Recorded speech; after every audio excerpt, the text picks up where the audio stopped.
Dita shtetësisë së Serbisë festohet me 15 shkurt në Sretenje, në shenjë kujtimi në ditën kur në vitin 1804 në Oraçaq është ngritur kryengritja e parë serbe, kurse në vitin 1835 në Kragujevc është shpallur kushtetuta demokratike e Serbisë.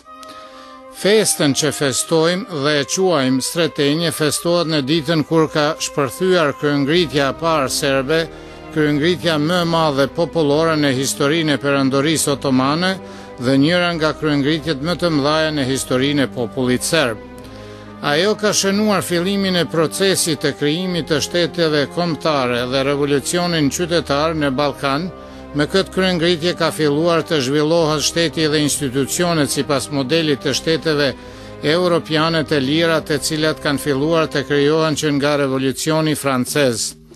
Me 2 shkurt sipas kalendarit të vjetër, që do të thot me 14 sipas Teriut, në vitin 1804, si përgjigje në sundimin e dahive që ka zgjatur me vite, në prerjen e knezëve është ardhur deri te kryengritja spontane popullore, e cila në vitin 1806, pas çlirimit të Beogradit, është bërë revolucion i vërtet.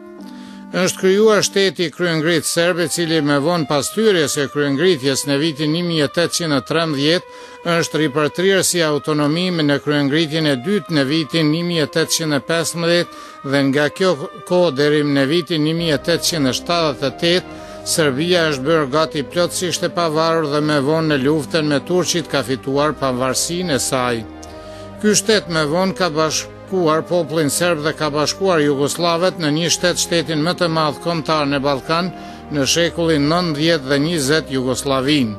Kur është fjala për ngjarjen e dytë, e cila gjithashtu ka ndodhur në Sretenje, ajo është data kur është miratuar kushtetuta e parë serbe, kushtetuta Sretenjes e vitit 1835.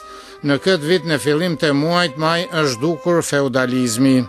Serbia asaj kohe ka qenë në sundimin e knez Miloshit gjatë 10 viteve të vështira deri në 1830. Serbia ka arritur të fiton autonominë, të cilën e ka njohur Porta dhe San Peterburgi, dhe nga viti 1838 ka fituar zgjerimin e kësaj hapësire të nahis, të cilën Serbisë janë rrëmbyer pas kryengritjes së parë serbe.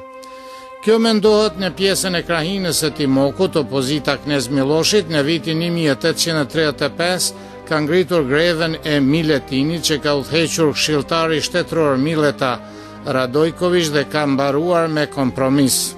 Knez Miloshi ka pranuar kushtetutën. Këtë kushtetutë ka shkruar Dimitrije Davidović, sekretari i knezit, redaktori i gazetës së parë në Serbi, Novina Srpska, dhe një kohë ka qenë ministri i arsimit.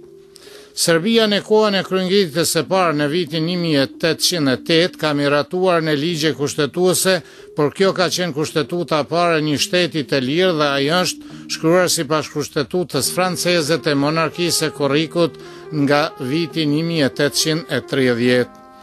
Kushtetuta Sretenjes ka zgjatur shumë pak, ka pasur kundërshtar të mëdhenj, sidomos jashtë vendit, para së të gjithave të mbretërisë së Rusisë dhe monarkisë së Habsburgëve, të cilët vetë kanë qenë jo kushtetues. Turqit kanë arritur të miratojnë kushtetutën, e cila ka qenë më afatgjate kushtetuta serbe deri më sot, dhe ashtu quajtura kushtetuta turke, e cila ka qenë e plot fuqishme deri në vitin 1869. Dita shtetësisë së Serbisë është festuar deri në formimin e mbretërisë së serbëve, kroatëve dhe slovenëve, dhe pas kësaj është dukur. Me vendimin e kuvendit të Serbisë që nga viti 2001, Sretenje pas shumë dekadave ka filluar të festohet si dita shtetësisë së Serbisë. Sretenje me festën e Shën Savës dhe Vidovdanin janë njëra nga festat më të rëndësishëm të popullit serb.